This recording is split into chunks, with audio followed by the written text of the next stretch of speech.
आज कहानी राष्ट्र के उस सच्चे पहरेदार की जिसके नाम की गूंज से सरहद पार बैठे आतंकियों के हलक सूख जाते हैं। नमस्कार, आप देख रहे हैं डेली 24 भारत। मैं हूं आपके साथ अनीता शर्मा।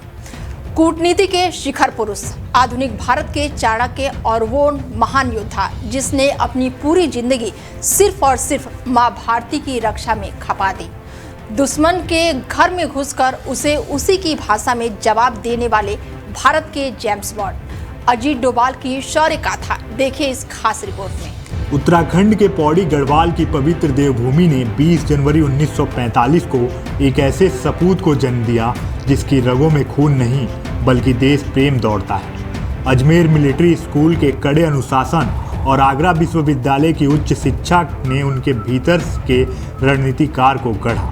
1968 में जब उन्होंने आईपीएस की वर्दी पहनी तो वो महज एक नौकरी नहीं बल्कि राष्ट्र को अपना जीवन समर्पित करने का संकल्प था।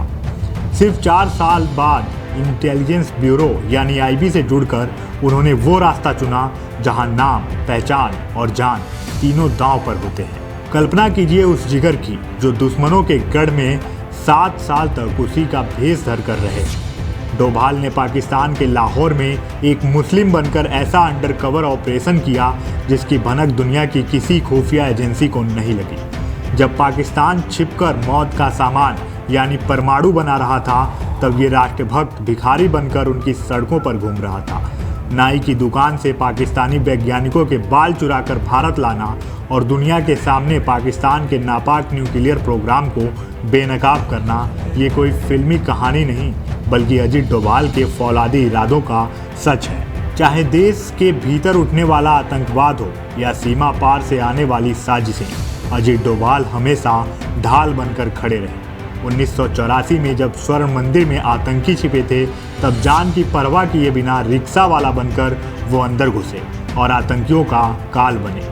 1980 के दशक में अपने अचूक बौद्धिक क्षमता से मिजो नेशनल फ्रंट के 7 में से 6 कमांडरों का हृदय परिवर्तन कर उन्हें भारत के साथ खड़ा कर दिया और 1999 के कंधार विमान अपहरण के मुख्य वार्ताकार बनकर जिस तरह उन्होंने सैकड़ों भारतीयों की जान बचाई वो उनके अद्भुत मानसिक संतुलन का प्रमाण है। 2005 में रिटायरमेंट के बाद भी राष्ट्र को अपने इस धुरंधर की ज़रूरत थी। 31 मई 2014 को जब उन्होंने नेशनल सिक्योरिटी एडवाइज़र यानी एनएसए का पद संभाला तो दुनिया को संदेश मिल गया कि अब भारत सहेगा नहीं बल्कि प्रहार करेगा। 2015 में म्यांमार की सीमा में घुसकर आतंकियों का सफाया हो या 2016 में पाकिस्तान के सीने पर चढ़कर की गई ऐतिहासिक सर्जिकल स्ट्राइक, इन सभी शौर्य अभियानों के पीछे अजीत डोभाल का ही मास्टरमाइंड था। रात भर जाग कर ऑपरेशन को लीड करना और एक एक जवान की सुरक्षित वापसी सुनिश्चित करना उनके नेतृत्व की महानता को दर्शाता है।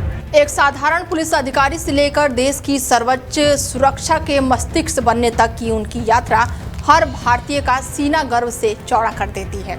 उनकी इसी निस्वार्थ और जोखिम भरी सेवा के लिए देश ने उन्हें शांतिकाल का दूसरा सर्वोच्च वीरता पुरस्कार कीर्ति चक्र से अलंकृत किया है।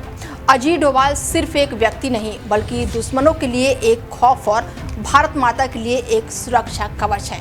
डेली 24 भारत की पूरी टीम देश के इस सच्चे धुरंधर को नमन करती है। आज की इस विशेष पेशकश में बस इतना ही। देश और दुनिया की तमाम बड़ी और सच्ची खबरों के लिए जुड़े रहिए आप हमारे साथ और देखते रहिए डेली 24 भारत। जय हिंद, नमस्कार।